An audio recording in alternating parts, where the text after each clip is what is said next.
জন্য হলো? কতবার বললাম সকাল সকাল বের হও, এখন কি হবে? আরে আমরা তো সময় মতো এখানে পৌঁছেছি, তারা চলে গেলে আমি কি করব? কতবার বললাম এবারে জন্মদিন আমরা দুবাই পালন করব। আচ্ছা ঠিক আছে, তুমি কান্না করো না, আমাকে একটু সময় দাও। আর দেখো এবার জঙ্গলের মধ্যে আমি তোমার জন্য কি করি। তাড়াতাড়ি করে এই জঙ্গলি বাঁশকে কেটে নিয়ে তোমার পায়ের একটি জুতো আমাকে দাও। এইবার জুতোটাকে শক্ত করে বেঁধে আমাকে এইখানে কিছু গর্ত করে নিতে হবে। এইবার বাঁশগুলো শক্ত করে বেঁধে নেই। এখন এই পড়ে থাকা এই বোতলগুলো দিয়ে এর পুরো চারপাশটা আমাকে ঘিরে নিতে হবে। এই তো হয়ে গিয়েছে। এইবার পড়ে থাকা এই কাঠটি দিয়ে আমাকে একটি টেবিল বানিয়ে নিতে হবে। এই তো একটা তরমুজ পেয়ে গিয়েছি। এইবার এই তরমুজটা খেয়ে এর খোসা দিয়ে আমাকে একটা ফাঁদ তৈরি করতে হবে।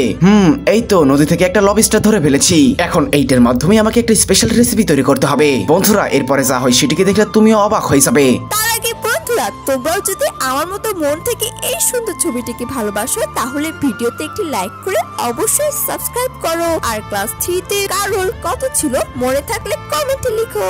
নাস্তা প্রায় রেডি হয়ে গিয়েছে। এইবার এই বাঁশের দুইটা মগের মধ্যে আমাদের জন্য ড্রিঙ্কস তৈরি করে নিতে হবে। এই তো দেখো তোমার জন্য